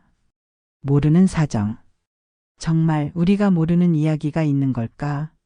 남편 이 손길이 따뜻했지만 마음속 불안은 쉽게 가라앉지 않았습니다. 그날 밤 나는 좀처럼 잠들 수 없었습니다. 민수의 목소리와 눈빛, 그리고 제가 못 사는 게 다 제 책임입니까? 라는 말이 귓가를 떠나지 않았습니다. 어쩌면 내 아들이 숨기고 있는 이야기가 있을지도 모른다는 생각이 점점 짙어졌습니다. 잠이 와주지 않았습니다. 시계 초침이 또각또각 방 안을 걸어다니는 소리가 제 마음을 더욱 쪼갰습니다. 민수가 식탁을 박차고 나가던 뒤통수, 저한텐 시간이 없습니다. 라는 말이 자꾸만 귓가에 맴돌았습니다. 남편은 한참을 뒤척이다가 내 손등을 덮었습니다. 따뜻한 체온이 전해졌지만 생각은 도무지 가라앉지 않았습니다. 해가 막 떠오를 무렵 전화기가 떨리듯 진동했습니다. 수진이었습니다. 문장 몇 개가 어설프게 꿰매진 문자였습니다. 어머니, 오늘 오전에 잠깐 뵐 수 있을까요? 죄송합니다. 말씀 못 드린 일이 있습니다.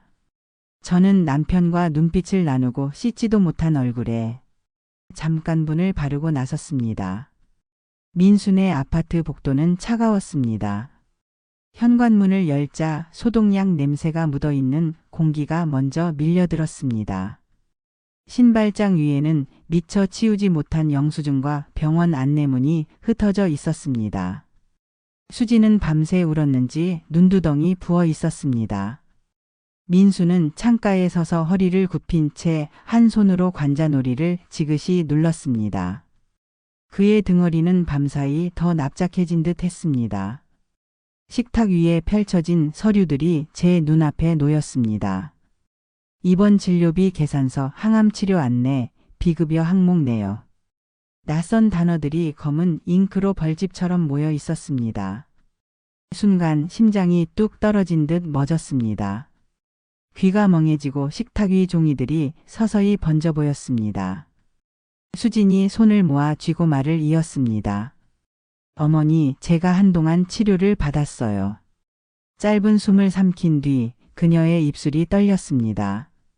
처음에는 회사보험으로 감당이 될 줄 알았는데 항암이 추가되면서 비용이 감당이 안 됐어요. 숨기려고 했던 건 죄송합니다. 저 때문에 손 벌리기엔 민수 씨 체면도 있고 괜히 걱정만 드릴까봐. 그녀의 목소리는 부러진 유리잔을 쓸어 담는 사람처럼 조심스러웠습니다. 민수는 창틀에 손을 괴인 채 낮게 말을 뗐습니다. 전세 만기가 2달 남았어요. 집주인이 보증금 올려달라 합니다. 은행에서 대출은 더 이상 어렵다고 하고 수진 치료비는 아직도 남아있고요. 그래서 그는 말을 잇지 못했습니다. 어젯밤 등기소 앞에서 터져나온 분노 뒤에는 이런 사정이 뒤엉켜 있었구나 싶었습니다. 그러나 알게 된 사실이 곧장 이해로 이어지는 건 아니었습니다. 마음 한쪽에서는 왜 이제야 말하느냐는 서운함이 핏줄처럼 붉어졌고 다른 쪽에서는 가늘게 타오르는 연민이 바람에 흔들렸습니다. 식탁 가장자리에 놓인 작은 흰 봉투가 눈에 들어왔습니다. 의료비 납부 영수증 묶음이었습니다. 낱장마다 날짜가 촘촘히 찍혀 있었고 액수 옆에 작은 메모가 붙어 있었습니다. 카드 A분할 친구에게 빌림 다음 달 조정. 그 볼품없는 끄적임 속에서 수진이 조용히 버틴 시간이 느껴졌습니다. 저는 무심코 봉투를 쓰다듬었습니다. 종이의 보풀이 손끝에 걸렸습니다. 왜 말하지 않았니? 제 입에서 나온 말은 야단도 탄식도 아니었습니다. 그저 가장 먼저 떠오른 한 줄이었습니다. 수진이 고개를 떨구었습니다. 죄송해요. 제가 창피했습니다. 그리고 그동안은 저 때문에 부모님께 부담드리고 싶지 않아서 차라리 숨기는 게 낫다고 생각하고 어떻게든 버티고 싶었습니다. 민수가 그 말을 듣더니 눈을 감았다 뜨며 손등으로 얼굴을 문질렀습니다. 그의 손마디가 하얗게 질렸습니다. 제 속에서 2가지 마음이 부딪혔습니다. 그래서 민수가 갑자기 명의 얘기를 하는 반발과 여기까지 오기까지 얼마나 무너졌을까 하는 짙은 안타까움. 같은 시간에 두 마음을 다 품는 일이 이렇게 버거운 줄 오늘 처음 배웠습니다. 나는 의자를 당겨 앉으며 천천히 숨을 골랐습니다. 이건 내가 감당할 일이 아니야, 수진아. 아픈 건 죄가 아니다. 다만 방법이 잘못되면 아픔이 누군가의 삶까지 부숴버릴 수 있다. 말하는 동안 스스로도 떨렸습니다. 남편이 옆에서 고개를 끄덕였습니다. 그의 눈빛은 지난밤의 결심을 조용히 확인하고 있었습니다. 저는 가방에서 어젯밤 준비해 온 작은 공책을 꺼냈습니다. 표지에 우리의 선, 우리의 방법이라고 적은 노트였습니다. 여기부터 보자. 수입, 고정지출, 변동지출. 오늘 지금부터 다시 적자. 치료비는 병원 사회사업실과 상의해서 감면 가능한지 확인하자. 전세는 보증금 증액분을 분납 협의해보자. 가능하면 전세 아닌 월세 전환도 검토하고. 우리가 도울 수 있는 만큼은 빌려준다. 차용증은 내가 쓸 테니 날짜와 금액, 상환 계획까지 적자. 대신 집 이야기는 오늘 여기서 끝낸다. 마지막 문장을 말할 때 제 눈이 흔들리지 않도록 손끝에 힘을 주었습니다. 민수는 깊게 숨을 들이쉬었습니다. 체념과 안도의 중간쯤 되는 소리였습니다. 엄마, 죄송해요. 어제는 제가 너무 흥분했습니다. 그의 말이 문턱을 넘기까지 오랜 시간이 걸린 듯 했습니다. 저는 그가 어린 시절 고열에 시달릴 때 젖은 수건으로 이마를 식혀주며 밤을 지새웠던 순간을 떠올렸습니다. 작은 열이 큰 덩치 안에서도 여전히 꺼지지 않고 타고 있다는 걸 이제야 봅니다. 수지는 조심스레 제 쪽으로 몸을 기울였습니다. 정말 도와주신다면 열심히 갚겠습니다. 일정 잡아서 한 달에 얼마까지 가능할지 저희가 먼저 계산해 오겠습니다. 그 고개 숙임이 가벼운 굴복이 아니라 삶을 다시 잡아보겠다는 약속처럼 보였습니다. 저는 손을 뻗어 테이블 중앙에 공책을 펼쳤습니다. 종이 위로 햇빛이 반사되어 하얗게 번졌습니다. 그 반사광이 제 눈을 잠깐 찌르듯 스치고 지나갔습니다. 그때 민수의 휴대전화가 짧게 울렸습니다. 화면에 뜬 발신자 이름은 민호였습니다. 민수는 우리를 한번 바라보고 숨을 고른 뒤 통화 버튼을 눌렀습니다. 그래, 알았어. 말이 짧게 오갔습니다. 전화를 끊고 민수가 우리를 향해 말했습니다. 민호가 이번 주에 들어온답니다. 잠깐 일 때문에 들어온다는데 우리 집 일도 이야기하자고. 그의 목소리는 전보다 낮았지만 한켠에 날 선 경계가 여전히 남아 있었습니다. 저는 창밖을 보았습니다. 회색 구름이 천천히 밀려오고 있었습니다. 날씨가 곧 바뀌겠다는 신호였습니다. 마음도 아마 그럴 것입니다.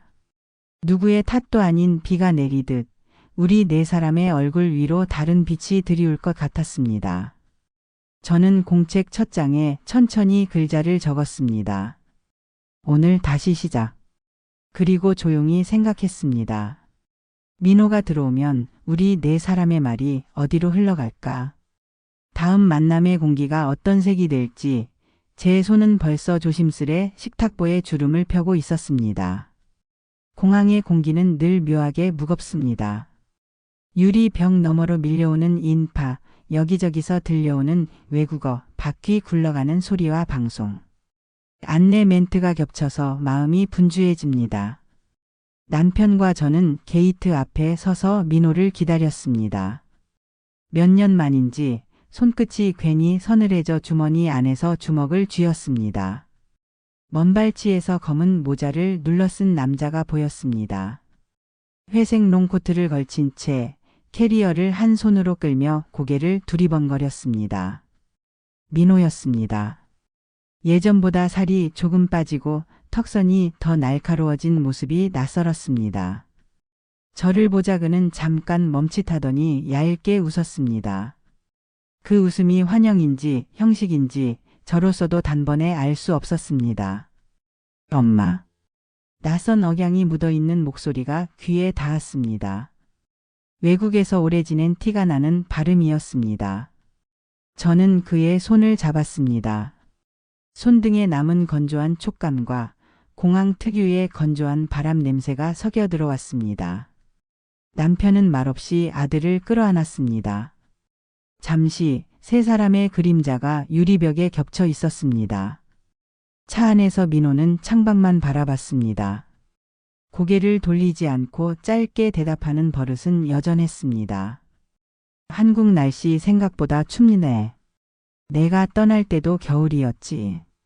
제가 말하자 그는 잠깐 고개를 끄덕였습니다. 남편은 운전대 너머로 아들을 몇 번 흘끗 보더니 더는 말을 걸지 않았습니다. 차 안의 공기가 묘하게 수축하는 듯 느껴졌습니다. 집 앞에 도착하자 마당에 낙엽이 한쪽으로 몰려 있었습니다. 민호가 현관문 앞에서 신발을 벗기 전 안쪽에서 인기척이 들렸습니다. 민수가 부엌 쪽에서 나왔습니다. 두 형제의 시선이 공중에서 부딪혔습니다. 차가운 철문이 덜컥 잠기는 소리처럼 묵직한 정적이 거실을 덮었습니다. 왔냐? 민수의 목소리는 건조했습니다. 응. 형도 잘 지냈어? 민호의 말은 겉도는 인사였습니다. 둘의 눈빛에는 반가움보다는 경계가 먼저 담겨 있었습니다. 민수는 잠깐 민호를 후려보다 부엌으로 몸을 돌렸습니다. 등 뒤로 감춰진 어색한 숨소리가 제 귀에까지 들렸습니다. 저녁상은 오래전부터 준비해둔 음식으로 채웠습니다. 갈비찜에서 김이 오르고 전과 나물이 가지런히 놓였지만 젓가락이 오가는 속도는 느렸습니다. 민호가 조심스럽게 물었습니다. 엄마 건강은 어때요? 그럭저럭이지 너는? 괜찮아요. 일 때문에 정신 없긴 하지만. 그 대화 중간마다 민수의 숟가락이 그릇에 부딪히는 소리가 유난히 크게 들렸습니다. 민호는 조심스레 아버지 쪽을 보았습니다. 아버지 요즘 형이 집 문제로 연락 많이 했다면서요. 그 순간 민수의 손이 멈췄습니다. 그는 고개를 들지도 않고 대답했습니다. 내가 신경 쓸 일 아니야. 짧지만 날이 선말이었습니다. 민호의 미간이 좁혀졌습니다. 저는 급히 물을 따르며 그 말을 덮었습니다. 얘들아 밥이나 먹어. 먼 길 왔는데 말로 힘 빼지 말고. 하지만 식탁 위 공기는 이미 차갑게 식어 있었습니다. 민호는 더 묻지 않았지만 그의 눈빛은 이미 마음속에 수많은 질문을 쌓아두고 있음을 말하고 있었습니다. 민수는 한 숟가락을 더 뜨지도 않고 자리에서 일어났습니다. 나 내일 일찍 나가야 해. 잘 자라. 민수의 발걸음 소리가 멀어지자 민호는 낮게 한숨을 쉬었습니다. 엄마 형이 많이 변했네요. 저는 말없이 국물만 떠먹었습니다. 변화라는 말이 꼭 나빠진 것만은 아니지만 이 집안에서 변했다는 말은 언제나 갈등의 서두였으니까요. 그날 밤 민호는 거실 소파에 앉아 있었습니다. 불은 꺼지고 창밖 가로등 불빛만이 방 안으로 스며들었습니다. 남편은 방으로 들어갔고 저는 부엌에서 설거지를 하며 그 모습을 곁눈질했습니다. 민호는 아무 말 없이 손가락으로 테이블 표면을 천천히 문지르고 있었습니다. 그 동작이 마치 오래된 상처의 딱지를 조심스레 건드리는 것 같았습니다. 다음 날 아침볕이 거실 바닥을 사선으로 긁고 지나갔습니다. 먼지가 햇빛 속에서 느릿하게 떠다녔습니다. 전날 밤 치운 식탁 위에는 희미한 컵 자국이 남았습니다. 전기포트가 작은 숨소리를 냈습니다. 그 리듬에 맞춰 제 심장도 빠르게 뛰었습니다. 오늘은 피하지 않겠다고 다짐했습니다. 계단에서 발소리가 내려왔습니다. 민수가 먼저 내려왔고 곧이어 방문이 열리며 민호가 나왔습니다. 두 사람의 눈빛이 허공에서 부딪혔습니다. 금속이 맞부딪힐 때 나는 차가운 소리가 제 마음속에서 울렸습니다. 커피 줄까? 제가 물었지만 대답은 없었습니다. 민수는 스마트폰만 내려다봤고 민호는 커튼을 걷고 창밖을 봤습니다. 골목으로 쓰레기차가 들어오며 경적을 울렸습니다. 그 소리가 신호처럼 느껴졌습니다. 민호가 먼저 입을 열었습니다. 형, 어제 등기소 일 엄마한테 너무 몰아붙였어. 민수의 턱이 굳었습니다. 내가 뭘 알아? 내가 여기 있었어? 전세며 병원비며. 그래서 알려고 왔다. 민호가 끊었습니다. 근데 집은 안 된다. 그건 선이야. 민수의 웃음이 짧게 새어 나왔습니다. 비어있는 컵을 두드리며 낮게 말했습니다. 넌 늘 옳지. 선이 어딘지 알고 그 선 밖에서 말하지. 그의 목소리가 갈렸습니다. 내가 대학 다니던 시절 내 학비 내가 알바 3개 하며 메웠다. 휴학 안 하고 버틴 건 너 공부 끊기면 안 된다고 해서였어. 민호의 눈이 급격히 흔들렸습니다. 민수가 계속했습니다. 내 유학 보낼 때 등록금 일부 모자라서 내 결혼식 미루고 반지 갖가지 보탰다. 그 얘기 누구한테 들은 적 있냐? 민호의 손끝이 떨렸습니다. 이게 무슨 소리야? 형 정말이야? 민수는 고개를 돌리지 않았습니다.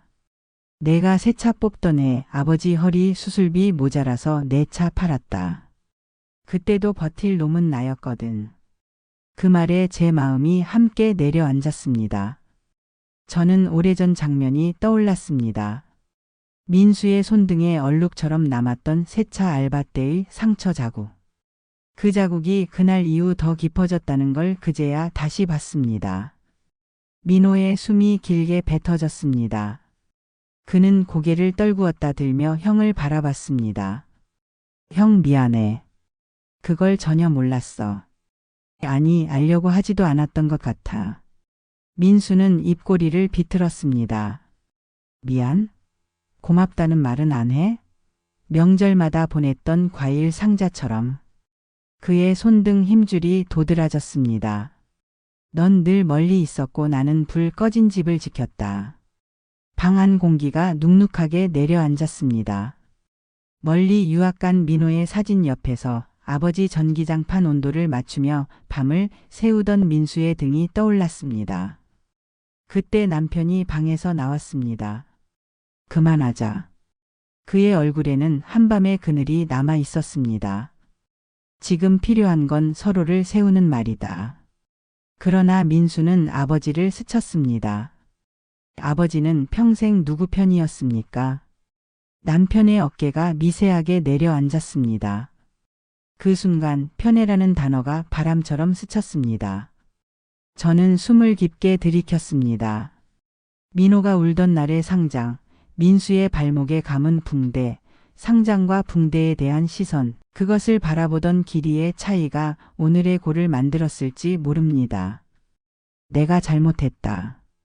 결국 제가 먼저 말했습니다. 나는 늘 내 판단으로 급한 쪽만 붙들었다. 그게 성적표일 때도 병원 영수증일 때도 있었다.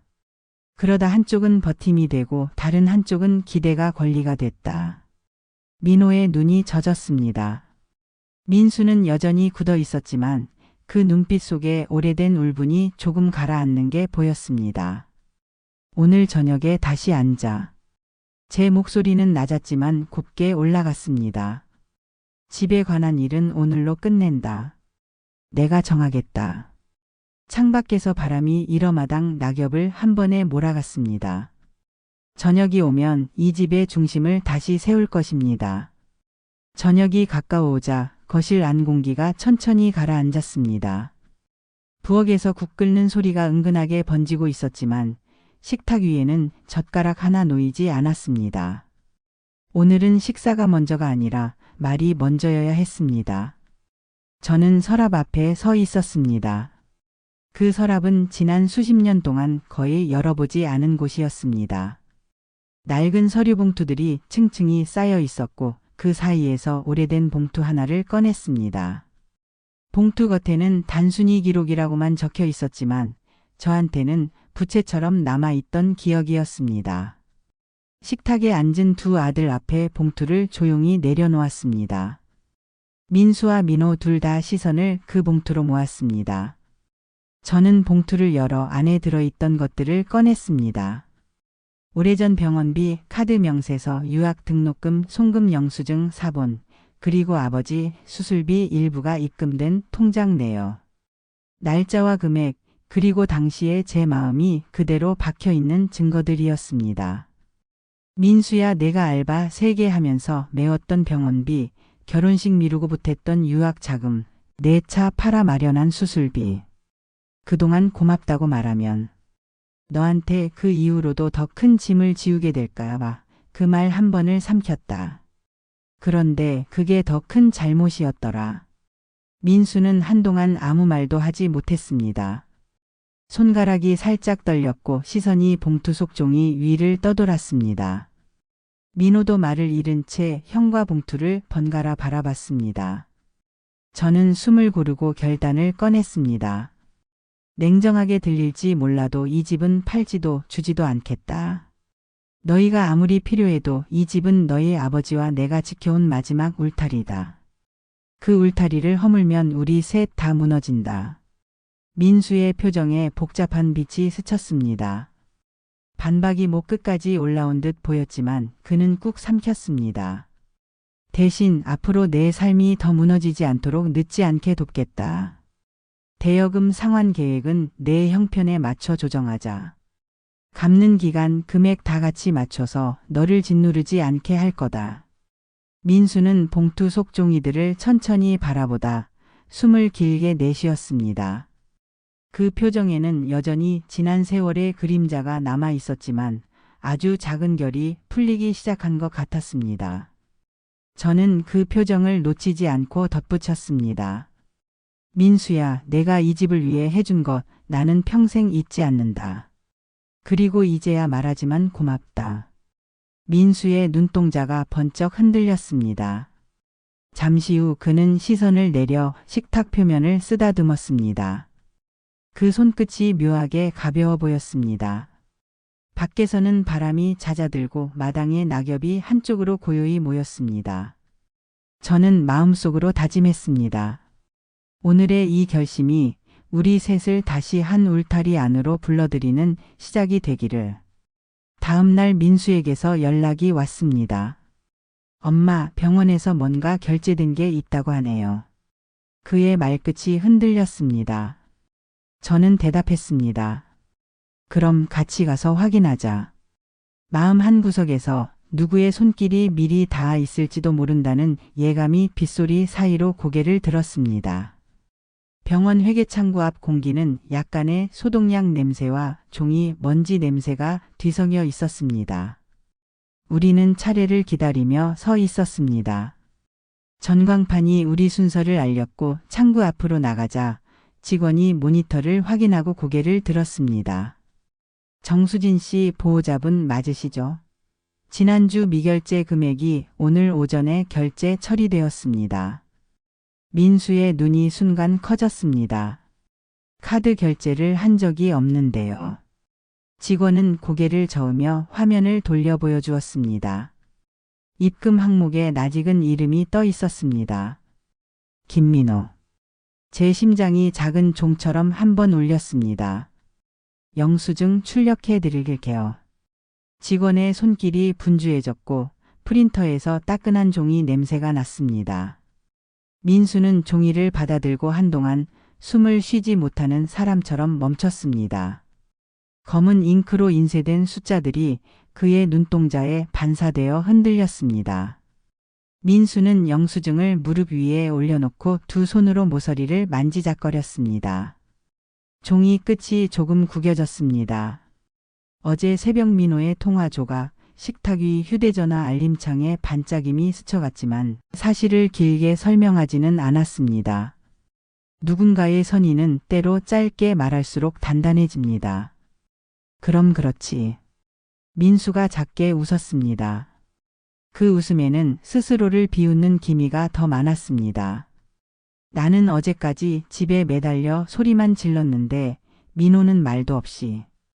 그의 손등에 핏줄이 올랐다가 곧 가라앉았습니다. 민수야, 사람마다 버티는 모양이 다르다.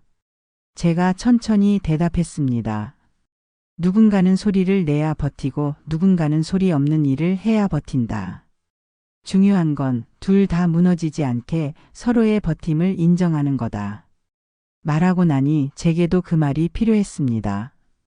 마음 한가운데 있던 각진돌이 조금 둥그러지는 느낌이 났습니다. 집으로 돌아오는 길, 민수는 창밖을 오래 바라보았습니다. 차가 골목에 들어서자 그는 조용히 입을 열었습니다. 엄마, 저녁 먹고 잠깐 혼자 찾아뵈도 될까요? 그래. 기다릴게. 저는 짧게 대답했습니다. 해가 기울 무렵 초인종이 조심스럽게 울렸습니다. 저는 천천히 자리에서 일어나 현관문을 열었습니다. 민수가 서 있었습니다. 평소보다 어깨가 조금 더 낮아져 있었고 바람에 헝클어진 머리칼이 이마에 붙어 있었습니다. 그 눈빛에는 낮 동안 무겁게 얹혔던 무언가가 아직 다 내려놓이지 않은 채 어쩔 수 없이 문을 두드린 사람의 조심스러움이 스며 있었습니다. 엄마, 잠깐 들어가도 될까요? 목소리는 낮았지만 그 안에 묘하게 가라앉은 진심이 담겨 있었습니다. 저는 대답 대신 문을 조금 더 열었습니다. 그는 고개를 숙이며 신발을 벗었고 발끝이 거실 매트를 살짝 스쳤습니다. 저 참 못났어요, 엄마. 민호가 그런 일을 해줄 줄 생각도 못했어요. 저는 그저 제 입장만, 제 사정만. 민수의 어깨가 조금씩 움츠러들었습니다. 민호가 조용히 그렇게 할 줄은 몰랐어요. 저는 큰 소리로 요구하고 불평하고 화내고 그게 전부였는데 민호는 아무 말도 안 하고 그의 목소리는 점점 더 작아졌습니다. 하지만 그 작음 속에 묵직한 자책이 내려앉아 있었습니다. 저는 잠시 그를 바라보다가 천천히 말을 꺼냈습니다. 사람은 어떤 때는 말이 많아야 하고 어떤 때는 말이 없어야 해. 중요한 건 둘 다 나쁜 게 아니라는 거다. 그저 방법이 다를 뿐이지. 민수는 고개를 끄덕였지만 여전히 표정은 무거웠습니다. 그러다 갑자기 두 손을 무릎 위에 힘껏 올리며 말했습니다. 엄마, 죄송합니다. 그날 등기소에서 소리 지른 것도 집에서 말 막 던진 것도 다 제 잘못입니다. 그는 고개를 숙였고 그 모습은 마치 어린 시절 잘못을 인정하고 혼날 준비를 하던 소년 같았습니다. 민수야. 그가 눈을 들었습니다. 저는 부엌 쪽으로 가 작은 상자를 꺼냈습니다. 오래전 민수가 대학을 들어갈 때 쓰다 남은 노트 한 권이 들어 있었습니다. 표지 안쪽에는 제가 적어둔 짧은 문장이 있었습니다. 내가 우리 집의 첫 기둥이다. 엄마, 아빠가 너를 믿는다. 그 노트를 그의 앞에 놓으며 말했습니다. 나도 그때 못해준 고마움, 지금부터는 말로 할 거다. 민수는 천천히 노트를 열어 글씨를 읽더니 눈을 오래 감았습니다. 손끝이 종이 위를 천천히 쓸었습니다. 그리고 작게 웃으며 고개를 끄덕였습니다. 웃음 속에 묵은 매듭이 풀려 있었습니다. 민호한테 제가 따로 연락해 보려고요. 그리고 기회가 된다면 내 식구 다 같이 밥 먹고 싶습니다. 그 말이 나오자 제 마음 한구석이 뜨겁게 데워졌습니다. 오랜만에 들은 내 식구라는 단어였기 때문입니다. 주말 저녁 부엌에는 된장국 끓는 냄새가 은근하게 퍼지고 있었습니다. 두부가 살짝 들썩이며 뽀글거리는 소리, 파 송송 써는 칼질 소리가 어우러져 집안 가득 포근함을 채웠습니다. 저는 국간장을 살짝 더 붓고 간을 보았습니다. 혀끝에 익숙한 맛이 스쳤습니다. 옛날 아이들이 어릴 적 집으로 돌아오던 금요일 저녁의 맛이었습니다. 식탁 위에는 제가 오전부터 정성껏 차린 반찬들이 하나둘 자리를 잡았습니다. 고등어 구이는 노릇하게 구워져 은빛 껍질이 반짝였고 시금치는 참기름 향을 입어 고소했습니다. 작은 식탁이었지만 오늘만큼은 마음만은 커다란 잔치상 같았습니다. 현관문이 열리는 소리가 들렸습니다. 먼저 들어온 건 민호였습니다. 그의 표정에는 어색한 웃음이 걸려 있었지만 눈빛은 부드러웠습니다. 그 뒤를 따라 민수와 며느리 수진이 들어섰습니다. 수진은 손에 과일 바구니를 들고 있었고 민수는 말없이 저를 향해 미소 지었습니다. 왔구나. 어서 와라. 자리에 앉아. 자리에 앉은 네 사람 사이에는 잠시 정적이 흘렀습니다. 젓가락이 반찬 접시를 스치는 소리만 들렸습니다. 민호가 먼저 말을 꺼냈습니다. 형, 지난번엔 정말 미안했어. 그 말에 민수가 잠시 젓가락을 멈추더니 고개를 살짝 끄덕였습니다. 나도 그랬다. 그리고 고맙다, 민호야. 그 짧은 대화가 마치 꽉 막힌 문을 조금이나마 열어젖힌 듯 했습니다. 지수가 분위기를 살리려는 듯 웃으며 말했습니다. 어머님, 이 된장국 맛이 정말 어릴 때 먹던 그 맛이에요. 저는 그 말에 피식 웃으며 대답했습니다. 그럼 내들이 좋아하던 맛이지. 그때랑 똑같이 끓였어. 민수와 민호는 오랜만에 서로의 얼굴을 똑바로 바라봤습니다. 여전히 남아있는 서먹함이 있었지만 그 속에서 미묘한 변화가 느껴졌습니다. 민호가 젓가락으로 형의 접시에 고등어 한 토막을 올려놓았습니다. 이거 형 좋아하잖아. 민수는 살짝 놀란 듯 웃더니 조용히 응하고 답했습니다. 식탁 위 대화는 조금씩 풀리기 시작했습니다. 민수는 수진의 병원 치료 근황을, 민호는 직장에서의 소소한 일화를 이야기했습니다. 남편은 두 아들의 이야기를 들으며 고개를 끄덕였고 저는 그 모습을 조용히 눈에 담았습니다. 오랜 시간 쌓였던 서운함과 오해가 단번에 사라진 건 아니었습니다. 하지만 이 작은 식탁 위에서 우리는 조금씩 예전의 온기를 되찾고 있었습니다. 숟가락 부딪히는 소리, 웃음이 섞인 한숨, 그리고 간간히 주고받는 눈짓이 그 증거였습니다. 그날 밤, 집 안은 오래된 나무처럼 단단하고도 포근한 공기로 가득 찼습니다.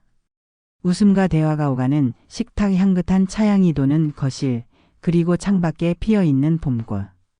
이 모든 것이 저희 가족이 지켜낼 약속이자 살아갈 이유가 되었습니다.